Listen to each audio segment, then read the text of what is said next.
Buenos días, señor estudiante. El tema de hoy es razonamiento lógico, parte 1. Muy bien, en esta primera parte vamos a trabajar lo que es distribuciones numéricas. Este tipo de problema consiste en distribuir un conjunto de números o letras bajo ciertas condiciones dadas que podemos clasificar de la siguiente manera.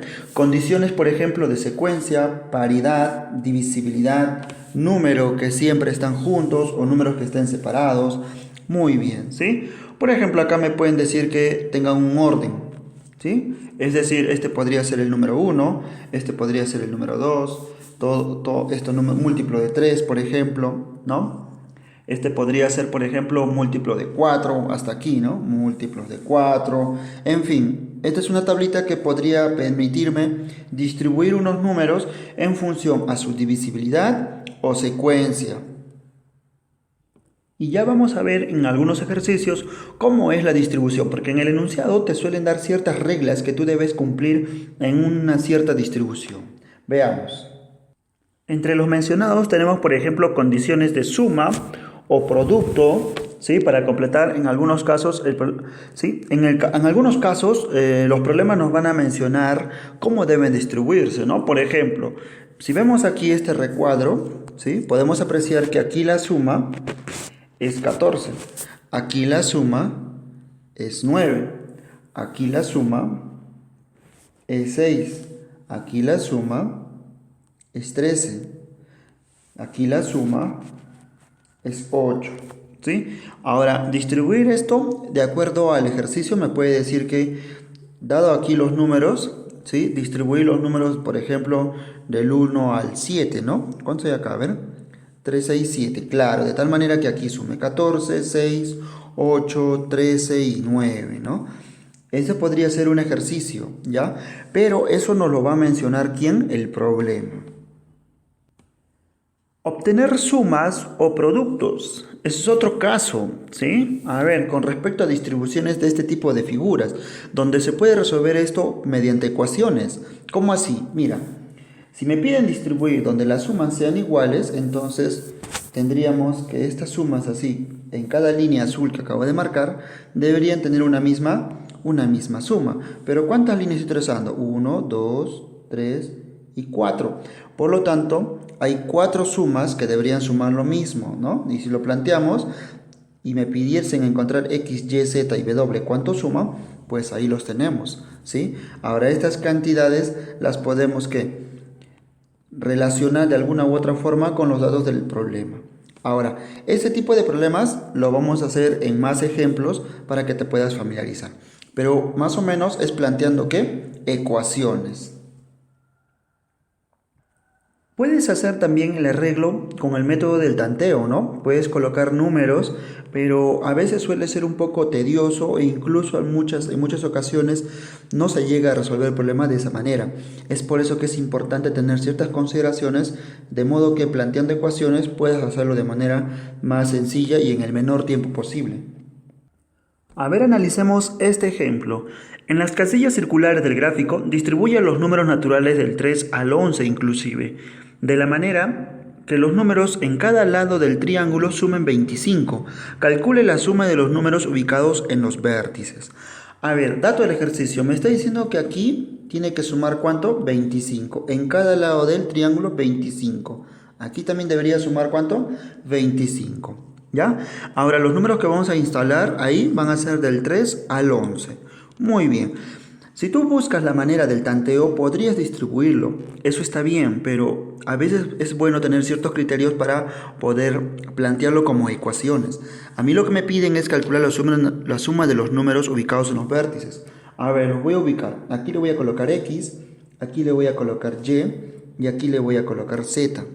¿Estamos de acuerdo?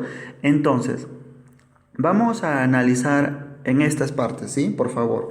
Mira, ¿qué pasaría? Tú sabes que todo esto suma 25, ¿cierto? Tú sabes que suma 25. Por lo tanto, te pregunto, si todo suma 25, ¿cuánto sumaría esta pequeña parte? Ah, muy bien. Si todo suma 25 hasta el y no le estoy considerando el y, entonces toda esa parte sería 25 menos y, ¿verdad? De la misma forma por aquí. Yo solo voy a considerar hasta aquí. Toda esta fila prácticamente ¿cuánto suma? ¿No? Sin considerar al x. También, ¿no? Sería 25 menos x. De la misma forma aquí. Yo sé que todo este lado del triángulo, incluyendo a z, suma 25. Pero si no estoy considerando a z, entonces ¿cuánto está sumando? 25 menos z. Ahora, yo estoy considerando este lado, ¿sí? Sin esta cantidad, este lado sin esta cantidad. Estoy considerando, mira, el conjunto de números. ¿Cuántos números son? Son 9 números, ¿sí? Y se supone que yo debo colocar los números del 3 al 11, que son 9. Entonces prácticamente la suma así de los 3 por separado debería sumarme los números que estoy colocando, ¿o no? Claro que sí. Entonces vamos a colocar acá. Tendríamos de la siguiente manera. Tendríamos 25 menos y, es el primero de ellos, más 25 menos x, que sería el segundo, más 25 menos z, ¿sí? Que sería el tercero. Esto debería ser igual a los números 3 más 4 más así sucesivamente, ¿hasta dónde? Hasta el 11, ¿verdad? Aquí tenemos 25, 25, 25, eso sería 70 y 75, menos x más y más z, ¿no? Ya factorizando los signos, ¿ya? Pero ¿cómo se calcula la suma desde el 3 hasta el 11? Muy fácil, ¿no es cierto? Número total de elementos son 9, claro, los nueve números que voy a ubicar. Muy bien, entonces esto se calcula de la siguiente manera. La suma de los extremos, 3 más 11 sobre 2 por el número total de elementos, que sería 9. Y es ahí donde resolvemos, ¿no? A ver, acá tenemos 75. A ver, ¿cuánto sale acá? Te sale 11 más 3 sería 14, entre 2, 7. 7 por 9 es 63. El 63 pasa a restar, entonces quiere decir que acá tendríamos menos 63. Y lo que es negativo pasa a sumar, es decir, x más y más z. Que son los números que están ubicados ahí, ¿verdad? ¿Cuánto me sale esta resta? Me sale 12. Entonces significa que la suma de los valores que estoy ubicando en los vértices es de 12. Y ya tenemos la respuesta. Entonces, esas son las consideraciones que deberías tomar en cuenta. Muy bien. Si lo hubieras hecho por el método del tanteo, si eres muy hábil, seguramente lo hubieras encontrado, pero de no ser así, seguramente te hubiera tomado un cierto tiempo, ¿ya? Entonces, es bueno tomar ciertos criterios, ¿no? Se supone que la suma, si yo los agrupo de manera separada, estaría considerando los valores de lo que me están diciendo que coloque, ¿verdad? Y eso me permite que poder sumar, como lo hemos hecho en este ejercicio. Analicemos este segundo ejemplo. En el siguiente arreglo, ubique los números del 1 al 24 de tal manera que la suma de los números que se encuentran en cada hilera sea 49. Dé como respuesta la suma de los números ubicados en las casillas sombreadas. Como me piden saber cuáles son los números en las casillas sombreadas, entonces le colocaré las variables x, y, z y w. Muy bien, esos van a ser los números o las variables que tengo que encontrar. Me pide la suma, es decir, x más y, a ver, lo coloco acá, x más y más z más w. Excelente, eso es mi objetivo, ¿sí? Ahora me dice que coloque del 1 al 24. Claramente hay 24 casillas, ¿no? A ver, vamos a ver acá. 1, 2, 3, 4. 4 por 4, 16, 20, 18, 20, 22, 24. Está bien. Si hay 24 números, significa que hay una suma total del 1 al 24. Ahora me dice que cada hilera sume ¿cuánto? 49. Interesante. Cada hilera, esto suma 49. Esto también suma 49, 49, 49. Líneas rectas, ¿no? Esta 49, 49, 49, 49.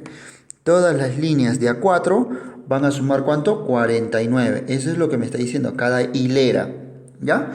Muy bien, comencemos entonces. Mira, yo voy a asumir esta cantidad como un todo. ¿Cuánto suma? 49. Muy bien, acá tenemos 49. Ya, vamos a colocarlo por este ladito. Todo esto suma 49. Lo voy a encerrar. 49. Muy bien. Toda esta superficie también suma ¿cuánto? 49. Muy bien, 49. Cada uno de ellos suma 49. Lo estoy encerrando. 49. Y por aquí, este último, también tendríamos ¿cuánto? 49. Muy bien. La idea de resolver este problema es que lo hagas por medio de ecuaciones, ¿sí? Ahora, si tú lo intentas por hacer por el método del tanteo, créeme que no es satisfactorio, ya que te va a tomar mucho tiempo fuera de un horario o de un tiempo como para dar un examen de admisión. Ya, vamos a hacerlo por ecuaciones. Muy bien, ya tenemos ahí los 49, ¿sí? Donde están incluidos incluso nuestras variables. Ahora, yo veo acá cuatro de ellos sin considerar, ¿cierto? Cuatro grupitos de ellos sin considerar. Te pregunto, ¿no? A ver, lo haremos acá con verde. ¿Sí? Este conjunto de acá, ¿cuánto sería? Si sabemos que todo esto debe sumar 49. Ah, muy bien.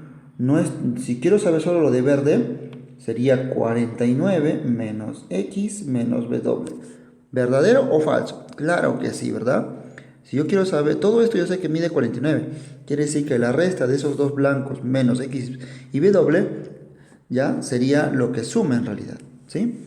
Igual acá, ¿no? ¿Cuánto sumaría estos dos? Sería 49 menos y menos x. ¿Cuánto suman estos dos de acá? 49 menos z menos w. ¿Cuánto sumaría esta cantidad de acá? 49 menos y menos z, ¿no? Cosa que estoy agarrando grupos individuales. Si yo sumo todos los grupos que acabo de encerrar, estamos hablando de las bolitas enumeradas del 1 al 24. Por consiguiente, mi ecuación sería de la siguiente manera, ¿sí? Tenemos 4 grupos de 49. Muy bien, tenemos 4 grupos de 49. Significa 49 por 4. Muy bien. Más cada grupo encerrado de verde, ¿sí? Es decir, 49 menos y menos x sería 1, más 49 menos x menos w sería el segundo, ¿sí? Vamos por el tercero. Más 49 menos y menos z, y vamos por el último grupo. Más 49 menos z menos w, ¿cierto? Y esto va a ser igual a ¿qué? A la suma de todos los numeritos ubicados del 1 al 24. 1, más 2, más 3, más así sucesivamente hasta el 24. ¿Sí? Ahora, vamos a sumar rápidamente los que son, ¿qué? 49. Acá tenemos 4 49. 5, 6, 7, 8 49. Significa que ahí tengo que multiplicar 8 por 49. ¿Cuánto me sale esa multiplicación? 392. Entonces los elimino y tendríamos 392. Muy bien. Vamos a hacerlo rápido. 392. 392. Muy bien. Ahora, tenemos 2y menos 2x menos 2w menos 2z. Eso significa que tenemos dos veces cada uno de ellos de forma negativa, es decir, menos, a ver, 392, aquí lo vamos a ver, 392 menos dos veces que x más y más w más z, ¿verdad? Ya está. La suma del 1 al 24, muy fácil, ¿verdad? Sería que 24 más 24 más 25, ¿no? Todo esto sobre 2, ¿sí? Claro que sí, ¿ya? Entonces, ya tenemos, ojo, ¿qué se está aplicando acá? Si son números consecutivos, ¿sí? A ver si no pasaste a recordar, 1 más 2 más 3 más así sucesivamente hasta n, entonces sabemos que esto es n por n más 1 sobre 2, ¿no? Es lo que he aplicado acá, ¿sí? Es decir, 24, porque es el último número del 1 al 24, más por 25 entre 2, ¿ya? Entonces ahí está, solo para recordar, por si acaso, pero ya deberías saberlo, porque lo hemos trabajado en aritmética, ¿verdad? Series y sucesiones. Muy bien, ¿cuánto te sale este producto de acá? A ver, vamos a ver, tenemos 24, entre 2 sería 12, por 25 sería 300, ¿no? Muy bien, tenemos acá 300, excelente. El menos 2 va a pasar con sumando, ¿no? Significa que acá tendríamos 392 menos 300, ¿cierto? Y acá tendríamos x más y más z más w, todo multiplicado por 2, pero entonces acá vendría dividido entre 2. 392 menos 300 sería 92 y 92 entre 2 sería 46, por lo tanto aquí me está saliendo 46. Y justo es lo que me están preguntando, ¿verdad? ¿Cuánto es la suma de los números ubicados en los casilleros sombreados? En mi caso, x más y más z más w, 46. Este ejercicio me lleva a la siguiente conclusión. Muchos de los problemas donde se pide hacer distribuciones es conveniente intentar plantear ¿qué? Ecuaciones, ¿ya? Eso es lo que lo hace bastante práctico este tipo de ejercicio. Entonces tú debes buscar la manera de plantear ecuaciones. Analicemos este siguiente ejemplo. Distribuye los números del 1 al 9 de modo que la suma en cada hilera sea la misma. Calcule el máximo y el mínimo valor de x. A ver, son números del 1, ¿ya? Del 1 al 9. Muy bien. A ver, ya tenemos la variable x ya escrita ahí. Ahora me está diciendo que calcule el máximo y el mínimo valor de x. Ojo, y de que la suma en cada hilera sea la misma. Significa que esta suma debe ser lo mismo, esta suma debe ser lo mismo, esta suma debe ser lo mismo y esta suma también debe ser lo mismo, ¿sí? ¿Cuántas hileras he planteado? 4 hileras, ¿verdad? Entonces, las 4 hileras deberían sumar ¿qué? Lo mismo. Suponiendo ya que esta hilera suma lo mismo, tendríamos S. Suponiendo que esta hilera suma lo mismo, tendríamos S. Suponiendo que esto suma lo mismo, que esa suma sea S. Y tenemos acá la otra, que esta suma sea S. ¿Sí? Entonces, vamos a plantearlo de la siguiente manera, ¿ya? El único número que se está repitiendo es el de adentro, ¿verdad? Ahora te pregunto, ¿cuántas veces se está repitiendo? A ver, ¿por qué te pregunto eso? Porque puedo plantearlo así, mira, 4 veces S va a ser igual a ¿qué? A todos los números, ¿no? Sumados del 1 al 9, ¿sí? Del 1 al 9, ¿ya? Pero el X debe tomar también ese numerito del 1 al 9, pero se está repitiendo ¿cuántas veces ese número? Se está repitiendo 4 veces, ¿verdad? Pero de las cuales uno de ellos me da la suma del 1 al 9. 1 más 2 más 3 más... ¿hasta dónde? Hasta el 9. Más... Ahora te pregunto, uno de ellos está bien, me permite colocar la enumeración del 1 al 9, es la suma, ¿sí? Y luego 3 veces... ¿no? Porque se supone que son 4 líneas cruzadas en el centro. Entonces 3 de ellos se está repitiendo. Entonces colocamos ahí más 3x. ¿Ya? Se supone que acá hay 4x, pero uno de ellos está involucrado del 1 al 9. No hay problema. Pero ese mismo número involucrado se está repitiendo otras 3 veces, ¿verdad? Ya está. Eso es lo que quiero que quede claro. Muy bien. Entonces acá tendríamos que 4 veces s va a ser igual a ¿cuánto? A ver. La suma del 1 al 9 es como que 9 por 10 sobre 2. ¿Cuánto me sale? 45. Muy bien. Tendríamos 45 más 3x. Excelente. Esta sería nuestra ecuación, ¿ya? Y quiero que quede claro. Esto que estamos planteando ahorita nos permite que interpretar según la pregunta. Me dice, calcule el máximo y el mínimo valor de x.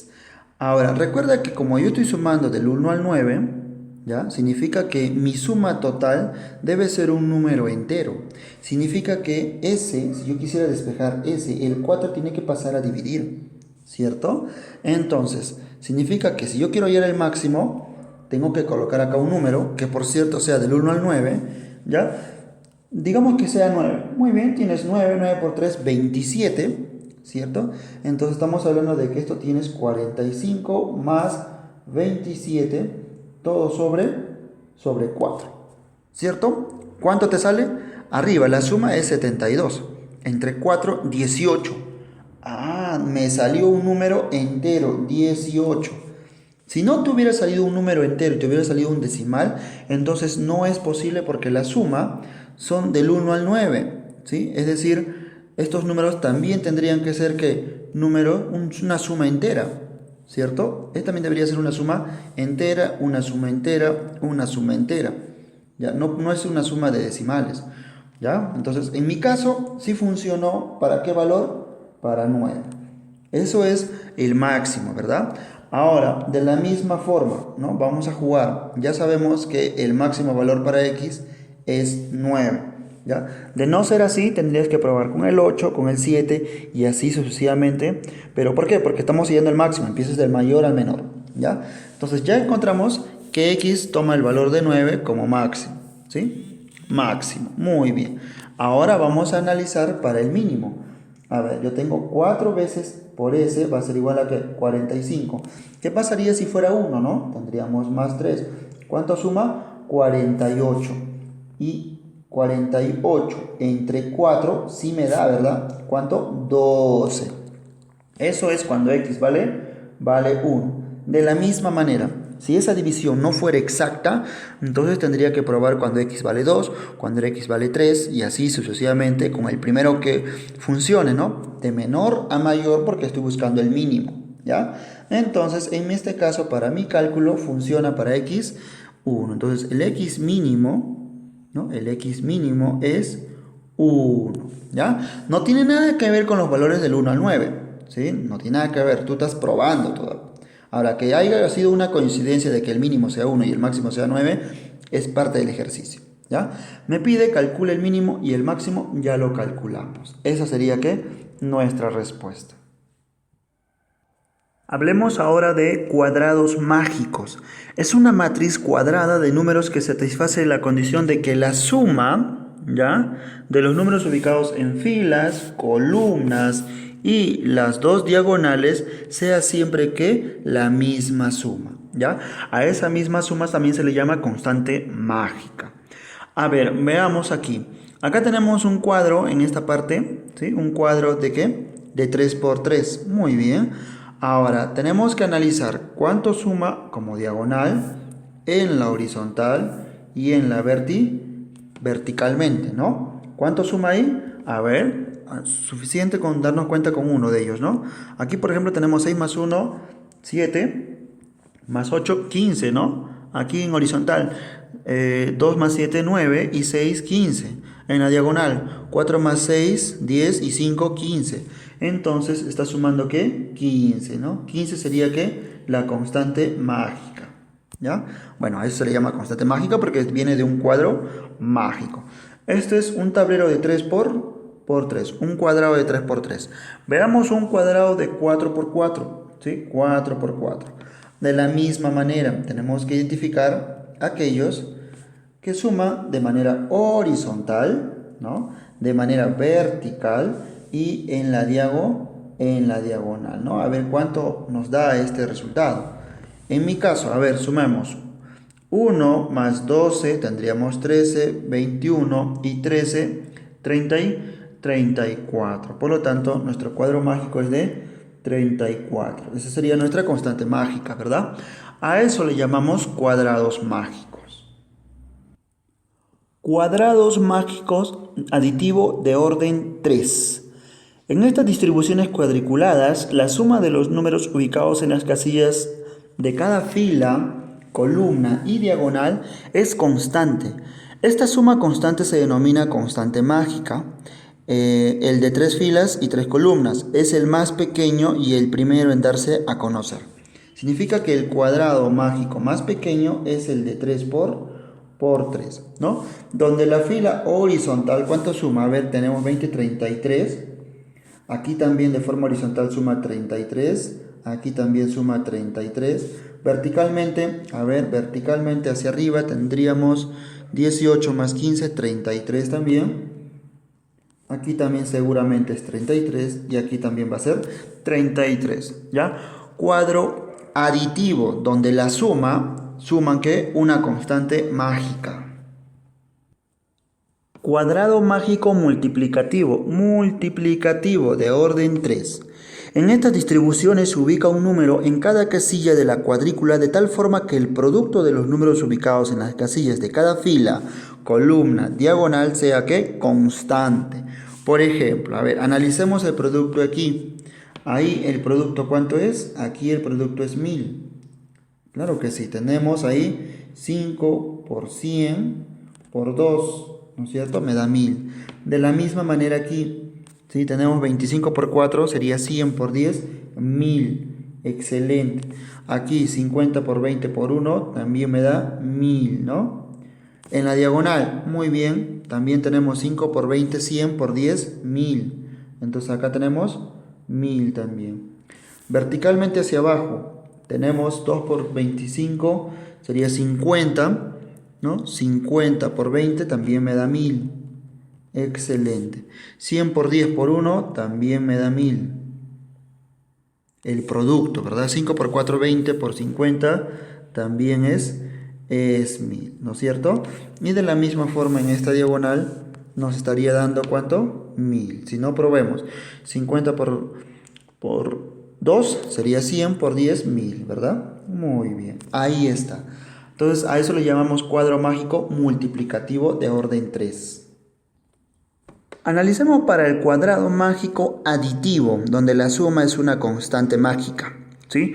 Para conocer la constante mágica en el cuadrado mágico aditivo, se ha completado con los siguientes números positivos, es decir, desde el 1 hasta el 9. Como es un cuadrado mágico de 3 por 3, por ejemplo, la cantidad de números van a ser desde el 1 hasta el 9, ¿ya? A eso se refiere con primeros números enteros positivos. ¿Cómo se calcula esa constante mágica? Mira, constante mágica va a ser igual a ¿qué? A n, donde n que es el orden del cuadrado mágico. Si estamos hablando de 3, entonces n sería de 3 por 3. Si hablamos de orden 4, sería 4 el valor de n, ¿sí? Entonces tú reemplazas aquí, ¿no? Por ejemplo, para un cuadrado de 3 sería 3, ¿no? Por 9 más 1 sobre 2. ¿Y cuánto te sale? Me sale 15. Entonces la constante mágica es 15. Significa que en un cuadrado de 3 por 3, donde voy a ubicar los números del 1 al 9, ¿sí?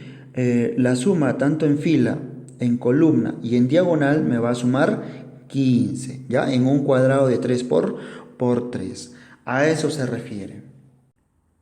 Tener en cuenta ahora la siguiente recomendación. La suma de los números ubicados en dos casillas simétricas respecto a la casilla central es igual, ojo, es igual al doble del número que se encuentra en dicha casilla central.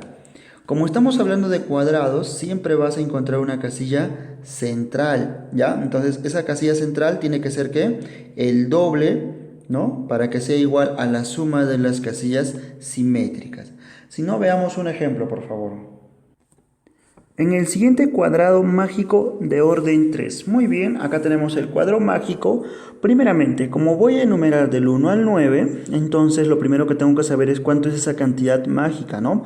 Porque en el ejercicio seguramente me van a decir ubicar los números del 1 al 9 en ese cuadrado, en ese cuadro, ¿no? O cuadrado, donde la suma sea constante. Entonces, básicamente, como ya sabemos, cumple esta regla, ¿no? N por n al cuadrado más 1 sobre 2. Eso es lo que yo tengo que tener en cuenta, ¿sí?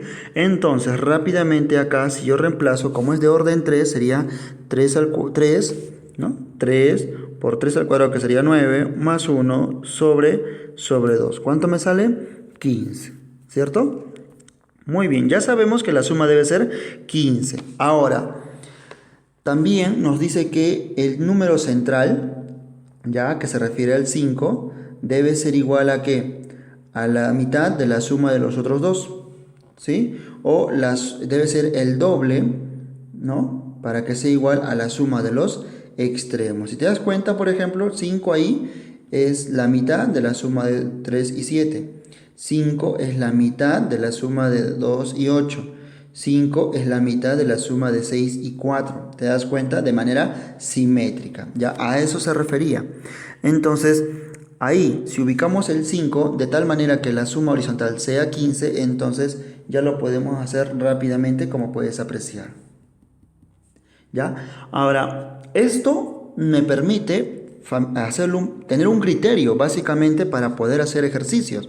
Ahora, Tienes que ganar habilidades, para eso tienes esta práctica, ¿sí? Más adelante vas a usar ese criterio de cómo encontrar esa constante o esa suma mágica y luego cómo ubicar también rápidamente el número central, ¿ya? Entonces, básicamente, si tú lo haces como un tanteo, tú ubicas cualquier número en cualquiera de las partes, ¿sí? Pero tú sabes que el de aquí con este de acá, basta que ubiques dos números. Entonces, si aquí es 2 y aquí es 8, debe sumar 10. Ah, entonces si acá has ubicado 7, entonces con el 3 debe sumar 10. Y con ello ya ubicaste el término central, ¿verdad? Porque debe ser la suma o la mitad de la suma de los de los dos extremos. ¿Te das cuenta? Y el resto del número, que es 9, 1, 4 y 6, ya es por defecto.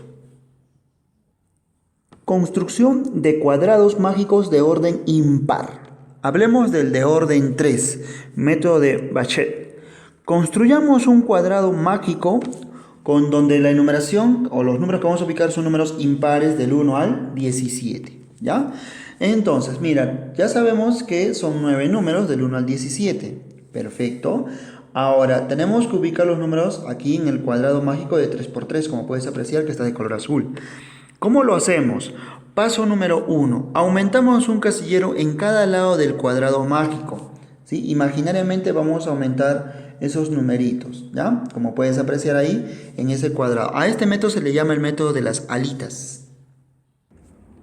Segundo paso, ubicamos de manera ascendente o descendente los números como se indica en el gráfico. ¿Qué quiere decir? Mira, colocas desde un extremo y empiezas a colocar los números de manera ordenada. 1, 3, 5, 7, 9, 11, 13, 15 y 17. De manera ordenada, ya sea ascendente o descendente. Descendente sería como ubicar acá el 17, luego 15, 13, en fin. ¿Ya?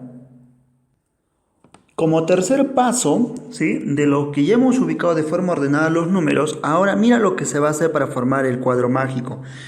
Vas a cambiar esta posición, se supone que aquí no había nada, ¿no? Y lo vas a colocar así. Y el 17 ocupa este espacio de acá que tampoco había nada, ¿sí?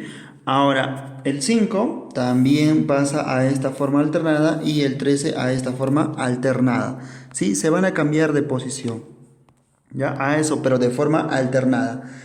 Entonces, luego, ¿qué tenemos? El cuadro mágico, ¿ya? Recuerda que, a ver si no, para que te puedas familiarizar, aquí no había nada, ¿cierto? Aquí no había nada, aquí tampoco y aquí tampoco, ¿sí? Esos son los números que nosotros hemos ubicado de manera uno seguido del otro, ¿cierto? Así. Entonces, ¿qué pasa? Esta casilla va a ser ocupada por el número que está opuesto, es decir, por el 5. El 13 va a ser ubicado por esta posición de acá. ¿Estamos de acuerdo? Y así, de forma alternada. Por ejemplo, ¿quién lo ocupa acá? El 1. ¿Quién lo ocupa este? El 17, ¿verdad? Y con eso ya formamos, ¿qué? El cuadro mágico, ¿no? El cuadrado de 3 por 3 ubicado con números impares. Una observación. En el cuadrado mágico aditivo, que es de suma de 3×3, se cumple lo siguiente, ¿no? En este caso, 19 más 15, ¿sí? Ok, 19 más 15. ¿Cuánto suma 19 más 15? Ah, muy bien. ¿Eso va a ser cuánto? El número que tenemos aquí, ¿ya? ¿Sería qué? 17. Ahora, no es el único, ¿eh? Mira, estos dos me da la otra esquina, ¿verdad? ¿Y qué pasaría si yo trabajo con estos dos? ¿Me da la esquina? Claro que sí, ¿no? 7 más 3 entre 2, 5. A ver otro. Estos dos, ¿cuánto suman? 18. Entonces debe ser igual a 9, la mitad, ¿no? Igual acá, ¿cuánto suma? 26. La mitad, 13. Está cumpliendo eso, ¿ya? Con los números impares. Ya para terminar con el cuadrado mágico de orden 3, veamos las propiedades ya generalizando, ¿no? Sabemos que la suma debe ser igual a ¿qué? Ah, muy bien. Si tú vas a ubicar, antes, si no conocieras los números, tú sabes que se aplica n por n al cuadrado más 1 sobre 2, ¿verdad? Eso era si es que son números consecutivos, del 1, por ejemplo, acá del 1 al 9.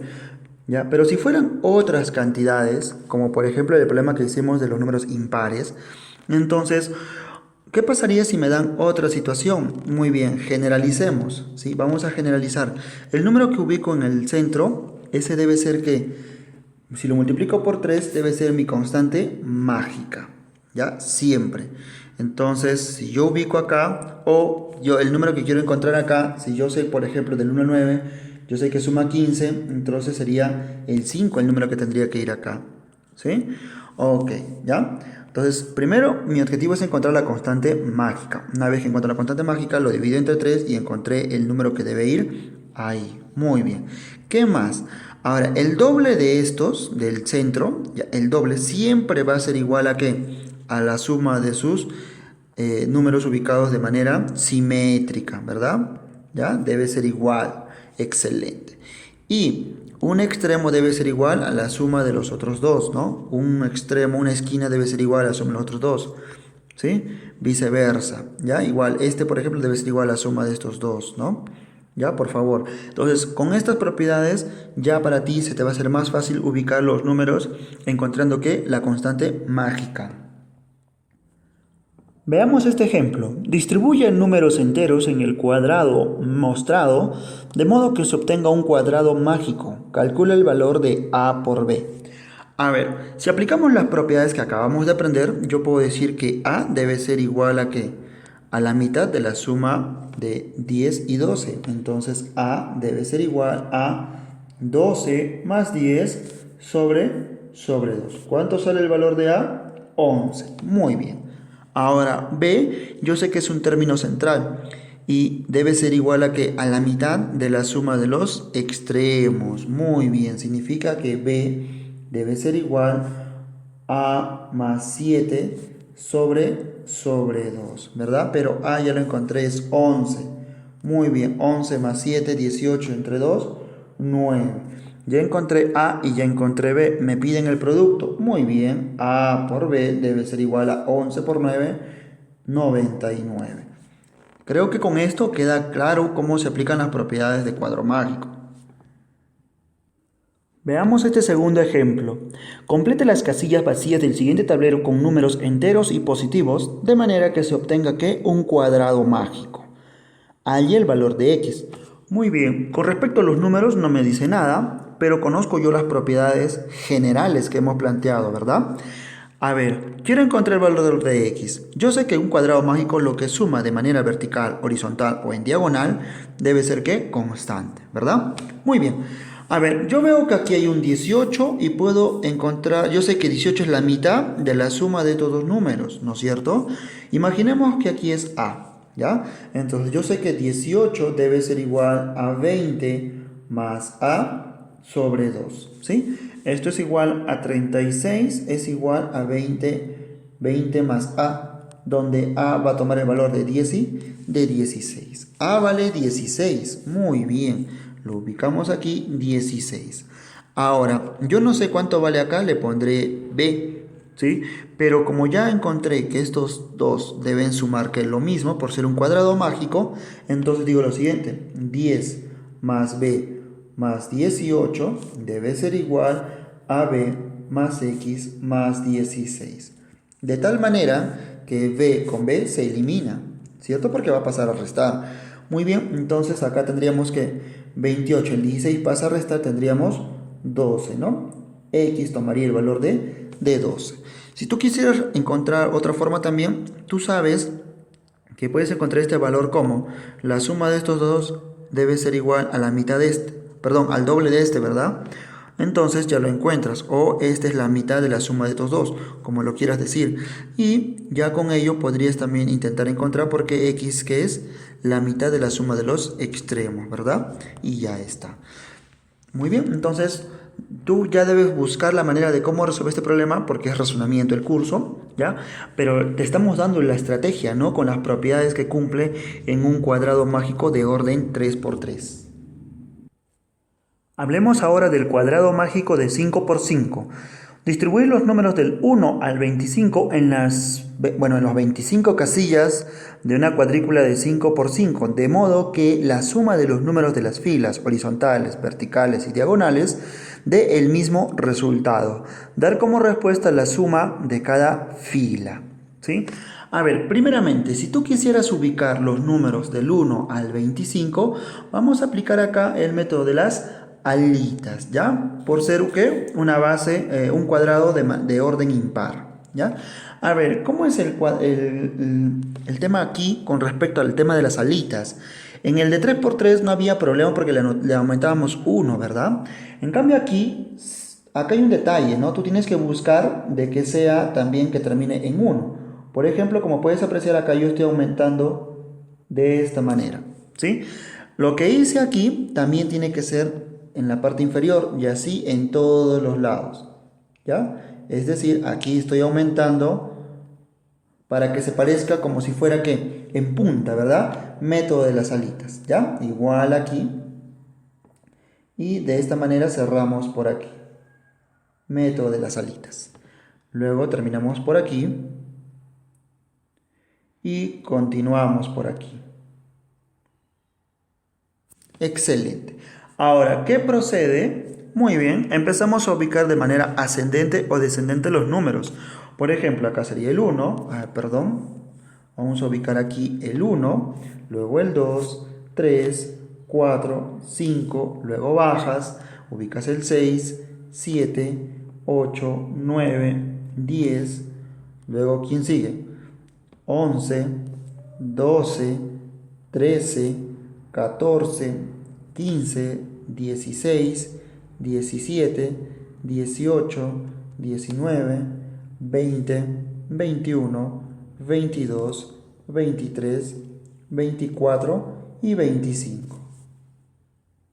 Ahora observa muy bien. El número 1 ya lo vas a ubicar aquí. El número 1, estamos alternando, ¿ya? Pasando la mitad, ¿sí? Pasando la mitad, por favor. Entonces, ubicas el 1, el 2 viene en esta posición y el 6 en esta posición. ¿Te das cuenta? Mira, es como que viene ahí, ¿no? Tal cual, ¿ya? Muy bien, entonces ya lo hemos visto ahí. De la misma forma, pasada esa línea del centro, ubicas estos 3 en el otro lado. Es decir, aquí vendría el 25, aquí sería el 20 y aquí sería, ¿quién? El 24, ¿sí? De la misma manera, si tú gustas, para que puedas visualizar, ahí tenemos el centro y estos 3 números los vamos a ubicar en estos 3 casilleros, tal cual está. 5, 4, 10. Excelente. Y de la misma forma, estos 3 números ubicados en estas 3 casillas. Es decir, tendríamos 21, 22 y 16. De tal forma que ya tenemos nuestro cuadrado mágico, ¿ya? De 5 por 5. Lo puedo borrar todo ello y con eso ya logré que la ubicación de los números que me pedía el ejercicio. ¿Fue difícil? No, ¿verdad? Con el método de las alitas ya te has dado cuenta de lo que tengo que hacer, ¿sí? Ahora, en mi caso me dice dar como respuesta la suma de cada fila. Muy bien. Si tú gustas, si tú lo que quieres es encontrar la suma de cada fila, ok, supongamos que no hemos colocado aquí las casillas, ¿ya? Pero yo lo que sí sé, los números en cada casilla, lo que sí sé es que en cada casilla iba un número distinto, pero va a ir una numeración del 1 al 25, ¿verdad? Entonces digo lo siguiente, acá va a haber una suma, ¿sí? Con 5 números distintos, acá va a haber otra suma con otros números distintos, pero la suma es lo mismo porque es un cuadro mágico, ¿verdad? Un cuadrado mágico. Acá también va a sumar S, aquí también va a sumar S y aquí también va a sumar S, ¿verdad? Distintos números. Pero con esas 5 sumas, ¿yo estoy considerando los 25 números o no? Porque yo asumo que en cada uno de ellos hay distintos números. Estoy usando un criterio, ¿va? Si mi objetivo es saber cuál es la suma mágica, entonces digo lo siguiente. A ver, verticalmente sumando tendríamos ¿cuánto? 5 veces S, ¿verdad? Pero tener en cuenta de que es 5 veces S, a ver, déjame plantearlo acá. 5 veces S es lo mismo que sumar todos los números del 1 al 25, ¿no? Porque aquí hay unos primeros 5 números, los siguientes 5, los siguientes otros 5, los siguientes otros 5 y los siguientes otros 5. Y si los voy a sumar, estamos hablando de una suma del 1 más 2 más 3 más, ¿hasta dónde? Hasta el 25, ¿verdad? Sumar números consecutivos, muy fácil. Aplicando el tema de serie sería n por n más 1 sobre 2. En mi caso es 25, muy bien, colocamos acá 25 por 26, ¿no? Sobre 2, ¿cierto? Entonces aquí, ¿qué es lo que tendríamos? Aquí esta división 26 entre 2 es 13, ¿cierto? El 5 pasa a dividir, ¿no? Entre 5, 25 entre 5 sería ¿cuánto? Sería 5. Excelente. Me estaría quedando 5 por 13 sería 65. Perdón. 65. Esa sería mi respuesta, ¿no? Sin la necesidad de estar ubicando los números. Pero para comprobar, también tú te vas a dar cuenta que la suma de cualquiera de las diagonales, horizontales, verticales, también va a sumar 65. Entonces ya con ello te acabo de enseñar cómo se pueden ubicar en un cuadrado mágico de 5 por 5 y cómo se calcula también la suma. Hablemos ahora del cuadrado mágico de 4 por 4. Distribuir los números del 1 al 16 en las 9 casillas, en las 16 casillas de una cuadrícula de 4 por 4, de tal modo que la suma de los números de las filas horizontales, verticales y diagonales dé el mismo resultado. Dar como respuesta la suma de cada fila, se refiere a constante mágica. A ver, para que nosotros podamos enumerar aquí fácilmente un cuadrado de 4 por 4, pues vamos a ejecutarlo de la siguiente manera. Mira, tú solamente enumera 1, 2, 3, 4, 5, 6, 7, 8, 9, 10, 11, 12, 13, 14, 15 y 16. ¿Qué es lo que prosigue? Cambias el 1 con el 16, extremo a extremo. Muy bien, cambiamos. Ahí se quedaría con 1 y aquí sería 16. Luego cambia la otra esquina también. Acá vendría el 4 y aquí sería el 13. Muy bien. Luego los del centro. Muy bien. Acá vendría 11, acá vendría 6. Y luego 10 con 7, ¿no? Es decir, acá vendría el 10 y aquí sería el 7. Y ya tenemos que el cuadrado mágico 4 por 4. Si tú sumas de esa manera, a ver, veamos cuánto suma en tal caso, ¿ya? Aquí tendríamos 16 más 16, 32 y 2, 34. Aquí está sumando 34. De la misma forma cada una de ellas. Entonces, espero que lo hayas entendido cómo se hace un cuadrado mágico, ¿ya? Caso contrario, ¿cómo también lo puedes hacer? Mira, muy simple. Cambias estos dos con estos dos, ¿sí? ¿Ya? Lo cambias, por favor. ¿Cómo así? De forma cruzada. El 5 viene al 12 y el 15 se van del 2. ¿Ya? Ese es de forma cruzada, por ese lado, ¿sí? Y con eso ya tendríamos alternado. De la misma forma por aquí, ¿sí? Estos dos con estos dos si tú gustas, ¿ya? Pero es otro método, ¿ya? Yo prefiero que te quedes con este que te acabo de mostrar. En los ejemplos más adelante vamos a realizar esos otros ejemplos. Observación. Si solo nos abocáramos a determinar la suma de cada fila, columna y diagonal, sin necesidad de colocar los números, que según enunciado debe ser la misma, es decir, hace referencia a la constante mágica, procederíamos así. Considerando que se debe distribuir del 1 al 16, porque son 16 casillas, entonces vamos a ver cómo se calcula. Presta mucha atención, ¿ya? A ver. Primeramente, yo sé que aquí voy a distribuir 4 números, 4 números, 4 números y 4 números, ¿ya? Pero como sé que la suma es igual, entonces acá sumamos, acá me debe haber una suma S, aquí también una suma S, aquí también una suma S y aquí también una suma S. Muy bien. Ahora, sabemos que esta suma, ¿sí?, debe ser ¿qué? ¿Una constante o no? ¿Sí? Para cada uno de ellos. Por lo tanto, ahora si sumo cada uno de ellos, tendríamos 4 veces S o no. Ahora, cada uno de ellos son números distintos. Significa que sumado los 4, estoy considerando los 16 números. Esto debería ser igual a 1 más 2 más 3 más así sucesivamente hasta el 16, ¿verdad? Por lo tanto, tendríamos que 4 veces S debe ser igual a ¿qué? 16 por 17 sobre 2. ¿Sí? Acá tendríamos 8 por 17, ¿verdad? 8 por 17. El 4 pasa a dividir. Tendríamos 8 por 17 sobre 4. 8 entre 4, eso es 2. 2 por 17 me está dando ¿cuánto? 34. Entonces la constante mágica va a ser 34. Sin necesidad de estar ubicando los números. Si tuviéramos que ubicar, ya sabes cómo se hace. El tema de ahora, ¿sí?, dentro del tema de razonamiento lógico parte 1 es verdades y mentiras. Verdad. El concepto de verdad lo usamos para calificar las proposiciones como verdaderas o falsas, ¿ya? Verdaderas o falsas. En cambio, el concepto de validez invalidez o no válido, lo usamos para decidir si existe una conexión adecuada entre las premisas y la conclusión de una estructura de proposiciones. Proposición se define como una afirmación que puede ser verdadera o falsa, pero no ambas, ¿ya? Muy bien, ojo, no ambas, o es verdadera o es falsa, sí o sí. Ejemplo, la una es la Universidad Decana de América. Bueno, en realidad habría que ver si es verdadero o falso, ¿no? 21 por 12, 2712. Julio, es mayor que Mario. Son proposiciones, ¿ya? De tal manera que una puede ser verdadera o puede ser falsa, pero no ambas. Negación. La negación de una proposición verdadera es falsa. La negación de una proposición falsa es verdadera. Ejemplo, Carla postula a medicina. Entonces su negación sería Carla no postula a medicina. Valor de verdad. Es un valor que indica qué medida de afirmación es verdad.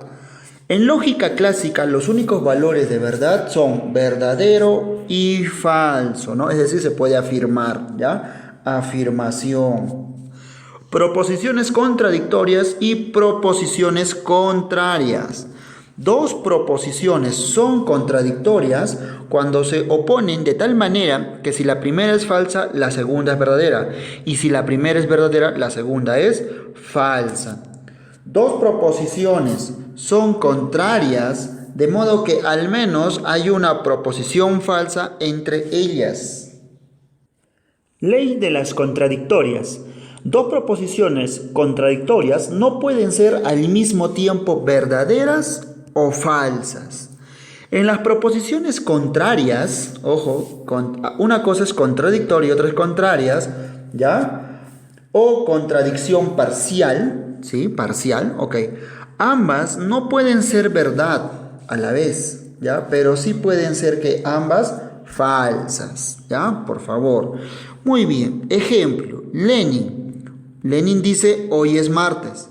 Dani dice hoy es lunes, ¿sí? En las proposiciones contradictorias o contradicción total, ojo, total o contradictorias, ¿ya? Necesariamente una de ellas es verdadera y la otra es falsa, ¿ya? Eso tienes que tenerlo bien presente.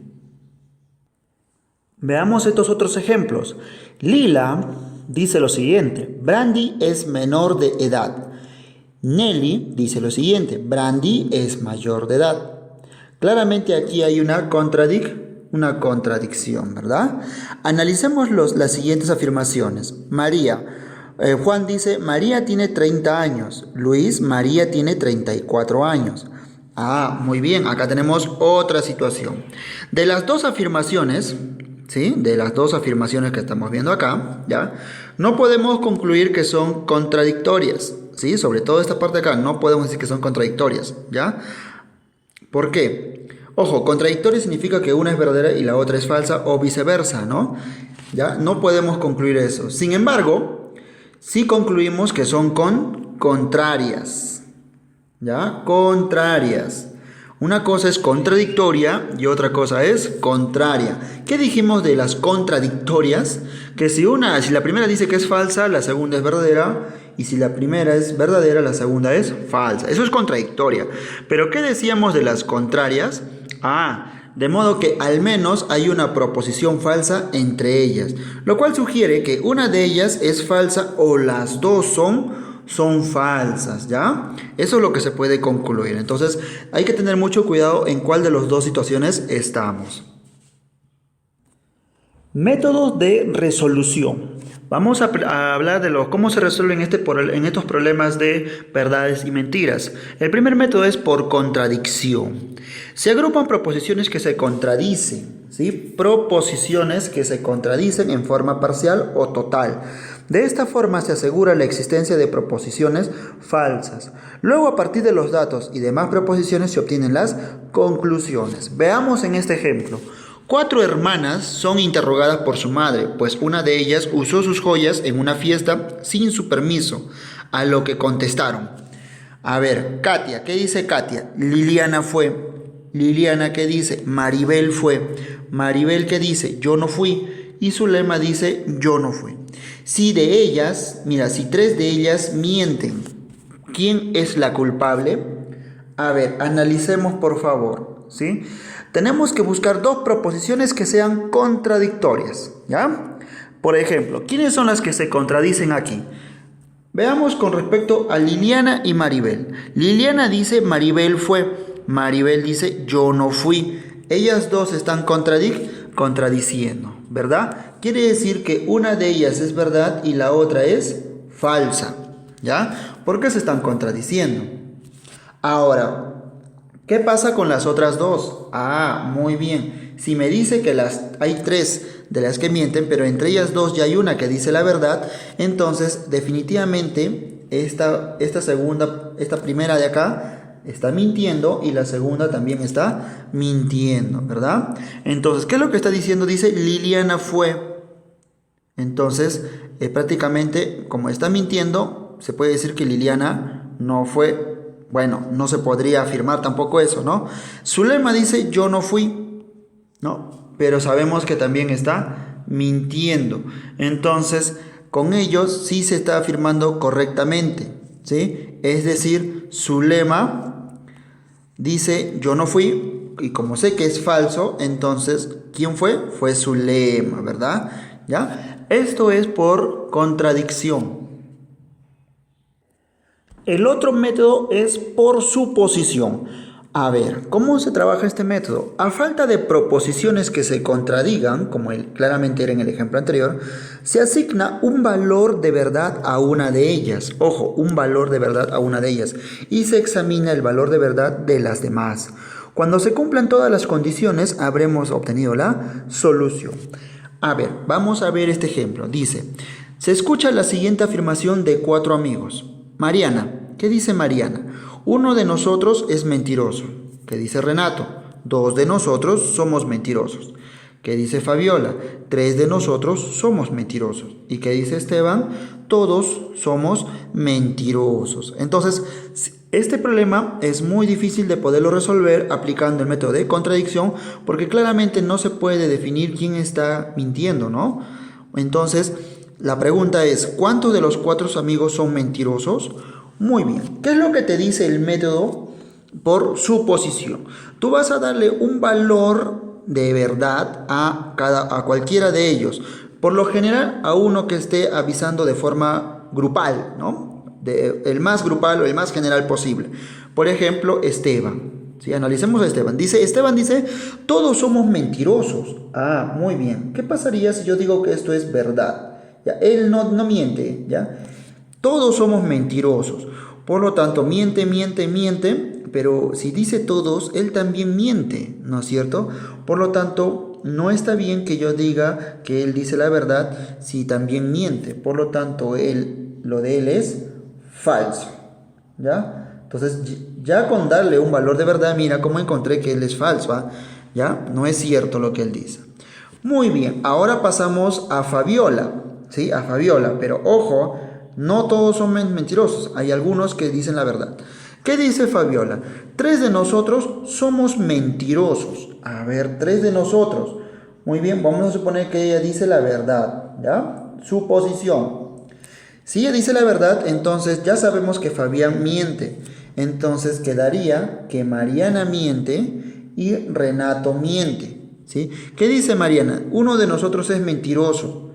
Ah, pero como miente, entonces no es solo uno, son más. Renato, 2 de nosotros somos mentirosos. Pero como yo estoy suponiendo de que él miente, entonces no son solo 2, son más. Ah, muy bien, está cumpliendo, ¿verdad? Las condiciones. Yo estoy afirmando con mucha seguridad que 3 de ellos, ¿qué están haciendo? Están mintiendo. Entonces, ¿cuál sería la respuesta? 3 amigos son mentirosos. Este método de darle a uno de ellos la verdad y suponer qué sucede con el resto funciona cuando no se puede encontrar que 2 sujetos se contradigan, ¿ya? Es ahí donde se trabaja por el método de la suposición. Tiene un poquito más de grado de dificultad, pero si lo haces con mucha paciencia, y escuchas muy bien el comentario que te acabo de hacer, empiezas por analizar al más general de todos, ¿ya? Y el ejercicio se resuelve. Veamos otro método, ¿sí? Principio de equivalencia. Consiste en reconocer entre las proposiciones dadas dos que sean equivalentes, ¿ya? O sea, dos que afirmen lo mismo. Por lo tanto, ellos tendrán el mismo valor de verdad. Es decir, o serán ambos verdaderos o ambos van a ser, ¿qué? Falsos, ¿ya? Ojo, valor de verdad. Ejemplo. Se detienen a 3 sospechosos de haber cometido la gran estafa a un casino de Las Vegas y al interrogarlos responden. Jorge dice lo siguiente: yo soy el estafador. Brad, el estafador es Jorge. Matt, yo no fui. A ver, el primer método que aprendimos fue el de contradicción. Acá no hay, ninguno de ellos se contradice, ¿sí? Luego tenemos el principio de lo que hemos visto del anterior de la suposición. Muy bien, acá podemos aplicarlo tampoco, ¿no? Porque para hacer el principio de suposición tendría que darle el valor de verdad, ¿no? Es decir, todos ellos tendrían que decir casi lo mismo, ¿no? Como lo has visto en el ejemplo anterior. ¿Y por qué este sería el principio de equivalencia? Ah, porque estás afirmando solamente dos de ellos que son afirmaciones equivalentes. Tanto Jorge como Brad dicen casi lo mismo. Mira, Jorge dice yo soy el estafador y Brad dice el estafador es Jorge. Ah, muy bien. A ver, ¿qué más te dice el ejercicio? Los agentes saben que solo uno de ellos es el culpable y solo uno de ellos dice la verdad. ¿Quién cometió la estafa? A ver, aplicando este método, ¿ya? Como ellos dos son equivalentes a su enunciado, entonces pueden ser verdadero, verdadero, como también pueden ser falso, falso. Verdadero, verdadero significa que ambos dicen la verdad, ¿no? A ver, ¿qué dice acá? Yo soy el estafador. Ah, muy bien. Entonces, ¿qué dice Jorge? El estafador es Jorge.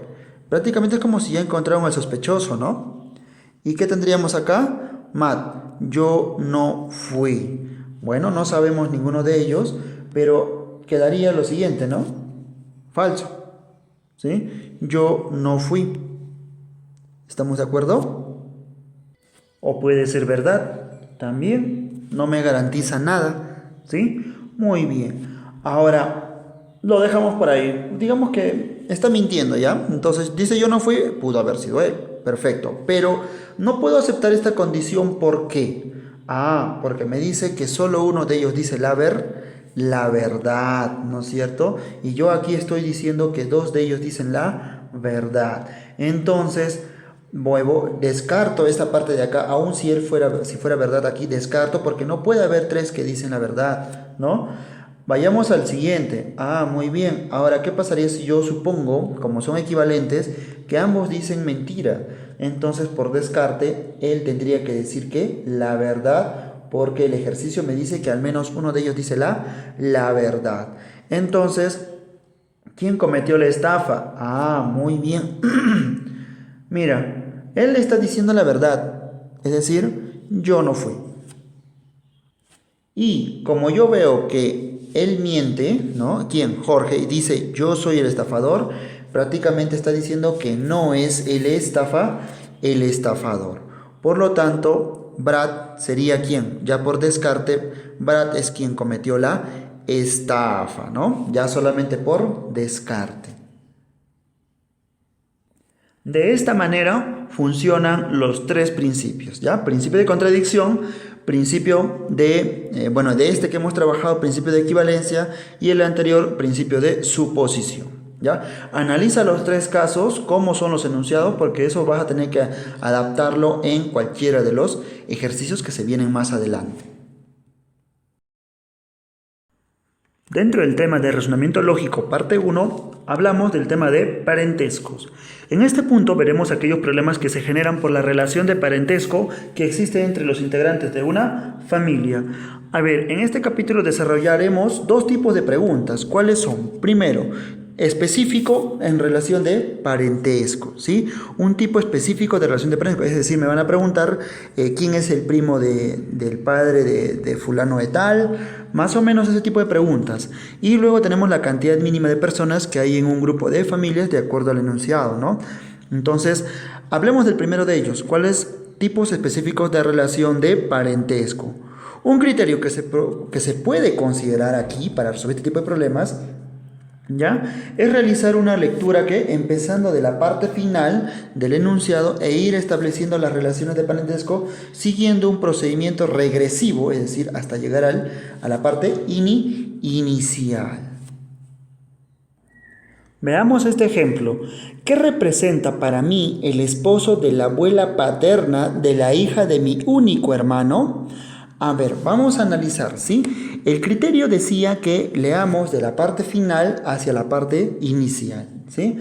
Ok, encerremos una relación. Por ejemplo, la última parte dice la hija de mi único hermano, ¿sí? Mi hermano, ¿no es cierto? La hija de mi hermano sería mi sobrina, ¿no es cierto? Entonces lo que es de verde sería mi sobrina. Muy bien, hasta ahí sabemos eso, ¿ya? Muy bien. Ahora, ¿qué dice? Ahora encerramos la abuela paterna de mi sobrina, ¿no es cierto? Ya está, vamos a encerrarlo así. Mi sobrina. Perfecto. La abuela de mi sobrina, tienes que llevarlo a algo que tenga real, ¿no? ¿Quién sería la abuela de mi sobrina? ¿No? Entonces sería ¿quién? Mi madre, claro, o sea, estamos hablando al revés, ¿ya? La abuela paterna de mi sobrina, es lo que ya tienes que leer, sería ¿quién? Mi madre, ¿no? Entonces toda esta parte representa ¿qué? Mi madre, ¿ya? Ahí colocamos, muy bien. Ahora leamos, dice el esposo, ¿no? El esposo de mi madre, el esposo de mi madre. ¿Quién sería el esposo de mi madre? Sería mi padre, ¿no es cierto? El esposo de mi madre es mi padre. Muy bien. A ver, encerramos acá y eso es lo que me preguntan, ¿no? ¿Qué representa para mí él? Todo esto, o sea, ¿qué representa para mí? ¿Sería qué? ¿Mi padre o no? Y así es como resolverías la pregunta, ¿no? Mi padre. Analicemos este siguiente ejemplo. La hermana del hijo de la hermana del hijo del hermano de mi padre es mi... Muy bien. A ver, empecemos por aparte, ¿ya? Aquí, por la parte final. Pero esto, por favor, lo separo porque esta es la pregunta, ¿no? Es mi... Ok. Entonces veamos de acá. Del hermano de mi padre, ¿sí? Es como que si leemos solamente el hermano de mi padre. El hermano de mi padre sería mi tío, ¿no? Mi tío. Muy bien. Sigamos leyendo al revés. Ahora, del hijo de mi tío. El hijo de mi tío sería mi primo. ¿Cierto? Mi primo. La hermana, ahora estamos por acá, ¿no? La hermana, es decir, vamos por acá ya. La hermana de mi primo, no, estamos hasta acá. La hermana de mi primo sería mi prima. ¿Cierto? Mi prima. Muy bien. Ahora continuemos. El hijo, ¿no? El hijo de mi prima. Muy bien. El hijo de mi prima sería ¿quién? Mi sobrino. Las relaciones de familiares, cuando es algo directo, eso tú sí tendrías que saber, ¿no? Tú sí puedes reconocer quién sería tu primo, tu sobrino, si tú fueras el abuelo, quién sería tu padre, tu hijo, ¿sí? Porque son relaciones directas. Y acá yo estoy preguntándote, el hijo de mi sobrino, ¿no? ¿Quién sería el hijo de mi sobrino? Perdón, el hijo de la prima, no estamos acá, ¿no? El hijo de mi prima sería ¿quién? Mi sobrino, ¿cierto? Hasta ahí no hay problema. Ahora, ¿qué dice? La hermana de mi sobrino. La hermana de mi sobrino sería mi sobrina. Muy bien, entonces, por lo tanto, la respuesta, ¿quién es? De sobrina. A eso se refiere con leer de manera literal desde la parte final hacia la parte inicial, ¿ya? Y con eso encontramos ¿quién? La respuesta. Analicemos este tercer ejemplo. ¿Qué parentesco tiene usted con la suegra de la mujer de su hermano? Muy bien. Aquí está la pregunta, ¿no? ¿Qué parentesco tiene usted? Muy bien. Empecemos desde la parte final, ¿sí? Dice la mujer de su hermano. A ver, la mujer de su hermano sería su cuñada, ¿no es cierto? Su cuñada. Claro, la mujer de su hermano, ¿no? O la esposa de su hermano es tu cuñada, ¿no es cierto? O sea, que para él sería su cuñada. Ahora viene acá, la suegra de su cuñada. O sea, la suegra de tu cuñada es tu madre, ¿no es cierto? Entonces sería su madre para él, ¿no? Su madre. Entonces, ¿qué parentesco tiene usted con su madre? Pues es tu madre, ¿no? Entonces la respuesta sería que la alternativa B es mi madre. Creo que con estos tres ejemplos te ha quedado claro cómo se tiene que resolver estos problemas con respecto a parentesco, ¿no? Estamos en el primer tipo, tipos específicos de relación de parentesco, ¿no? Que era el primer tipo de preguntas que te suelen hacer, como ya lo has venido apreciando. Ahora vamos a pasar a la otra parte. Problemas sobre cantidad de integrantes de una familia. En este tipo de problemas se sugiere iniciar reconociendo, la cantidad de generaciones, ¿ya?, que integran la familia, 2, 3 o más, ¿sí? Luego ubique la cantidad de integrantes que pertenecen a la generación de mayor jerarquía, es decir, primera generación, y a la de menor jerarquía, última generación, ¿ya? Complementando el resto de las relaciones de parentesco y priorizando a los de mayor jerarquía. En general, se debe buscar que cada integrante de la familia asuma la mayor cantidad de roles familiares, es decir, que una sola persona asuma el rol de padre, tío, cuñado, suegro, hijo, etcétera, etcétera, etcétera. Veamos cómo son los ejemplos, por favor. Observaciones muy importantes que hay que ser consideradas cuando resolvemos un problema. 1. Cuando en un problema sobre cantidad mínima de las personas mencionan, por ejemplo, 2 hijos, se refiere solo a los hijos varones, ¿sí? Ojo, varones, ¿ya? Cuando hace referencia así. Si se hace referencia tanto a hijos varones como mujeres, mencionarán hijos en total. 2. Hay que tener en cuenta que cuando se representan gráficamente un problema pueden aparecer más parentescos de los que se mencionan, puesto que hay diferentes soluciones para un mismo problema, pero se debe encontrar el que tenga el menor número de personas, puesto que esa es la pregunta. 3. Tenga en cuenta que hijos de hermanos, es decir, los primos hermanos, pueden casarse, ya que en ocasiones esto puede ser considerado para garantizar la menor cantidad de integrantes en una familia, ¿ya? Pero tienen que hacerse referencia en el enunciado. Veamos un primer ejemplo. Hay presentes 2 padres y 2 hijos. ¿Cuántas personas como mínimo estarán presentes? A ver, vamos a colocar los 2 padres. Muy bien, acá tenemos un padre,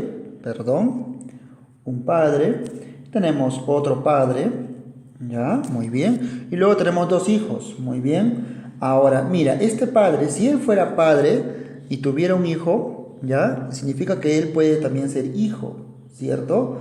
Trato de relacionar lo más que se pueda, y tiene que haber 2 hijos, entonces posiblemente haya otro hijo. Entonces, ¿qué es lo que estoy intentando decirte? Que esta persona asume 2 roles, ¿sí? Padre e hijo. Padre porque va a tener un hijo, ahí está, ¿sí? Ojo que los dibujos también tienes que hacerlo de forma jerarquizada, ¿no? Del de mayor jerarquía a menor jerarquía, ¿ya?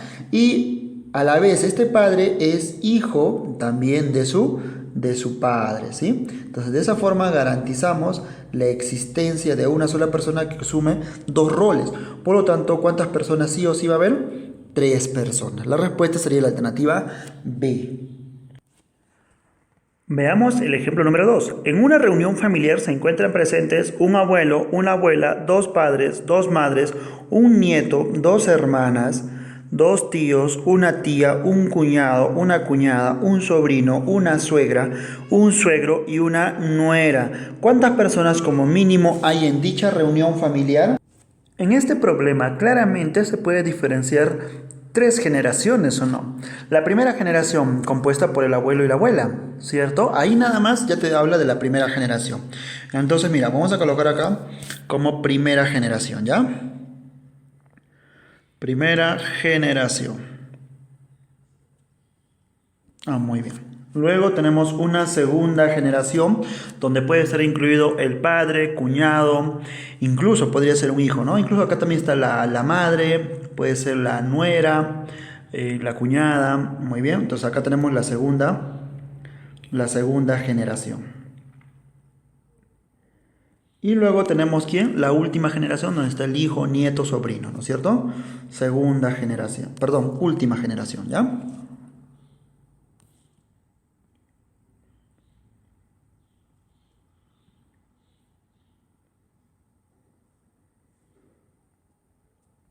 Muy bien, vamos a subdividirlos para que se pueda ver muy bien lo que intento explicarte. Aunque creo que ya lo estás haciendo como referencia, ¿no? Entonces, la idea es que una persona asuma la mayor cantidad de posiciones, ¿ya? Por ejemplo, hablamos de un abuelo, muy bien, coloquemos acá el abuelo, ¿ya? El abuelo. Pero el abuelo también, ¿qué puede ser? ¿Puede ser padre o no? Muy bien, el abuelo también puede ser padre, también puede ser suegro, ¿no? Muy bien, suegro, excelente, ¿sí? Luego, él no puede asumir el rol de abuela, ¿no es cierto? Entonces vamos a colocar acá abuela, muy bien. También puede ser madre, no hay problema, madre. ¿Ya? También puede asumir el rol de suegra, ¿no es cierto? Porque también está haciendo mención a suegra. ¿Sí? Suegra. Ya está. Entonces acá tenemos una persona, otra persona, ¿verdad? Muy bien. Varón, mujer. Muy bien, excelente. A ver, perdón. Bueno, vamos a dejarlo ahí. Luego, ¿qué más nos habla? Nos habla de quién. A ver, hasta aquí tenemos un abuelo, una abuela, dos padres. Muy bien. Ya asumimos que el abuelo también puede ser padre, pero acá podemos colocar también un padre. Muy bien. Ya tenemos ahí un padre, dos madres. La abuela lo considero como madre porque es una madre, ¿cierto? Pero vamos a suponer que también tienes acá una hija, ¿no? O sea, también puede ser que madre. Muy bien, acá vamos a ponerle madre, ¿ya? Madre. A ver, no, incluso vamos a ponerlo acá, ¿no? Pegadito al padre, ¿no es cierto? Madre. Excelente. Ok, dos madres ya están ubicadas. Un nieto. Muy bien, debe haber un nieto. Nieto, que ya es la última generación, ¿cierto? Dos hermanas. Dos hermanas. Muy bien. Como hay un solo nieto, no me dice que hay una nieta, ni tampoco sobrina, ni nada. Entonces, únicamente hay un varoncito en la última generación. Entonces, dos hermanas seguramente es en la segunda generación. Significa que hay aquí una madre y tiene su hermana, ¿no es cierto? Muy bien, acá tenemos hermana. ¿Ya? Excelente. Entonces, un nieto, dos hermanas, claro, ellas dos son hermanas, muy bien. Dos hijos, muy bien. Ellos dos, como son esposos, puedo colocar como esposos, tienen un hijo, ¿no? Y acá tenemos otro hijo, ¿no? ¿Sí? Porque este padre también tiene su propio hijo, ¿ya? Entonces el nieto puede asumir el rol de hijo y el padre también el rol de hijo. Muy bien, ¿no? Ya estamos ahí colocando todo. Una tía, claro. Si es la madre, ella vendría a ser ¿quién? La tía, ¿no? La hermana sería la tía. Muy bien. Luego un cuñado, muy bien, para la hermana de su esposa, él sería ¿quién? El cuñado, ¿no es cierto? Muy bien, ahí está, cuñado. Excelente. Una cuñada, muy bien, cuñada, ¿no? Ella vendría a ser para él una cuñada, ¿no es cierto? Para él, una única cuñada, ¿no? Muy bien, acá sería cuñada. Siempre es bueno hacer este esquema para intentar colocar, ¿no? Todas las relaciones que puede asumir una sola persona. Una cuñada, un sobrino, bueno, para ella, él sería un sobrino, ¿cierto? Entonces acá colocamos sobrino. Excelente. ¿Qué más? Una suegra. Muy bien. Si son los familiares de su hijo, del padre, entonces ella sería ¿quién? Ella sería la suegra, ¿no es cierto? Muy bien, está bien. Ya arriba la abuela sería la suegra, ¿sí? Un suegro, muy bien, ya hemos colocado esto. Un suegro también, ¿no? Sería el abuelo, ¿no es cierto? El suegro, el padre de su esposo, ¿no? Suegro. Una nuera, para ellos, sus hijos son ellos, ¿no? Pero ella se casó con uno de sus hijos y vendría a ser ¿quién? La nuera, ¿no? Entonces, la madre también asume el rol de nuera, ¿no? Nuera. Y también asumió el rol de hermana porque también es su hermana, ¿no es cierto? Hermana. ¿Sí? Porque ahí dice dos hermanas. Excelente. Ya cubrimos todo. Entonces sabemos que aquí él es una sola persona, aquí es una sola persona, una sola persona, una sola persona, una sola persona, una sola persona. ¿Cuántos hay? 1, 2, 3, 4, 5, 6 personas. La respuesta sería la alternativa C. ¿Ya? En estos problemas donde suele ser bastantes roles para varias personas, ¿sí? Es mejor subdividirlo por generaciones. Eso me permite tener mejor visión. ¿Ya?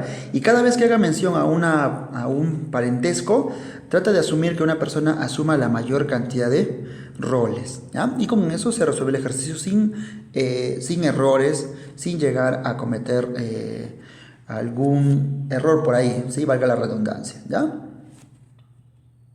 Analicemos este siguiente ejemplo. Una familia compuesta por 4 hermanos en total, 4 tíos en total, 2 padres, 2 madres, 2 sobrinos, 2 sobrinas, 2 primos y 2 primas. ¿Cuál es el mínimo número de personas que la conforman? A ver, vamos a analizar por aquí, por favor. Yo solo veo que aquí hay 2 generaciones, ¿verdad? A ver, vamos a colocar acá primera generación. Y luego tenemos los de segunda generación. Muy bien, a ver, trazamos la línea imaginaria para mí, ¿ya? Es mi forma de resolverlo, tú puedes verlo de otra forma, ¿sí? Pero básicamente esto te ayuda, ¿ya? Una familia está compuesta por 4 hermanos en total, ¿sí? 4 hermanos, ya vamos a ver eso. 4 tíos en total, 2 padres, empezamos por acá, ¿no? 2 padres y 2 madres, muy bien. Entonces vamos a colocar acá 2 padres, a ver, un padre, ¿ya? Para un padre debe tener su acompañante que sería la madre, ¿no? Igual acá un padre también va a tener su esposa que vendría a ser una madre porque ellos dos seguramente van a tener ¿qué? Hijos, ¿no? Y dice que son 2 hijos, a ver, vamos a ver 2 hijos y 2 hijas. Sobrinos, ¿no? Sobrinos y 2 sobrinas. Muy bien. Entonces, cada uno de ellos, con respecto al otro, van a hacer ¿qué? Van a tener sus hijos, pero con respecto al otro, así de forma cruzada, serían sus sobrinos, ¿no? Muy bien. Vamos a ver de esa forma, ¿sí? O sea, acá tendríamos 2 sobrinos. A ver, un sobrino, vamos a poner acá sobrino 1. Vamos a poner acá sobrino 2. Vamos a ponerle S1, ¿ya? O si no, vamos a escribirlo. Sobrino 1, sobrino 2. Luego tendríamos sobrina 1 y tendríamos una sobrina 2. ¿Sí? Bueno, hasta ahí nada más, solo analizando poco a poco, ¿ya? A ver, ¿cómo lo vamos a relacionar ahora? Sigamos leyendo, por favor, sigamos leyendo. ¿Qué dice acá? A ver, 4 hermanos. Muy bien, a ver, 4 hermanos, ¿ya? Suponiendo, vamos a hacerlo así, a ver, 2 sobrinos, 2 sobrinas, muy bien, a ver, los sobrinos van a estar juntos, ¿ya? Y 2 sobrinas, porque me dice que uno tiene 2 sobrinos, otro tiene 2 sobrinas. Entonces, ellos vamos a suponer que son padre y madre de las 2 sobrinas, ¿ya? De las 2. Muy bien, y ellos serían padre y madre de 2 varoncitos. Ya está, ¿sí? Para tenerlo claro, porque para él, ellos serían sus 2 sobrinos y para ellos, ellas serían sus 2 sobrinas. Muy bien, hasta ahí todo bien, ¿ya? Dice que son 4 hermanos. A ver, ellos 2 son hermanos, ¿no? Ellos 2 son hermanos. Ya ahí vamos, ¿cuánto? ¿No? Son hermanos. Pueden ser hermanos, está bien. Muy bien. ¿Qué más tenemos acá? 4 hermanos en total, ¿no? Muy bien. ¿Qué más tenemos acá? 4 tíos. Ah, claro, para él, para ellos dos son sus dos tíos, muy bien. Y para ellos dos son sus dos tíos, ¿no es cierto? Muy bien, todo bien hasta ahí. Dos padres, muy bien. Un padre, excelente, no hay problema. Dos madres, madre, excelente, no hay problema. Dos sobrinos, ya lo hemos colocado al inicio, muy bien. Dos sobrinas, ya lo hemos colocado al inicio, dos sobrinas. Dos primos, bueno, para ellos son dos primos, para cada uno de ellos, ¿no? Y dos primas para cada uno de ellos, todos serían sus dos primas. Muy bien, entonces ya hemos asumido la mayor cantidad de roles para cada uno. No pude crear otro personaje más, no hay necesidad, ni tampoco he podido reducir más. Entonces, básicamente, ¿cuántas personas hay? 1, 2, 3, 4, 5, 6, 7, 8, ¿verdad? 8 personas como mínimo. Por lo tanto, la respuesta sería la alternativa A.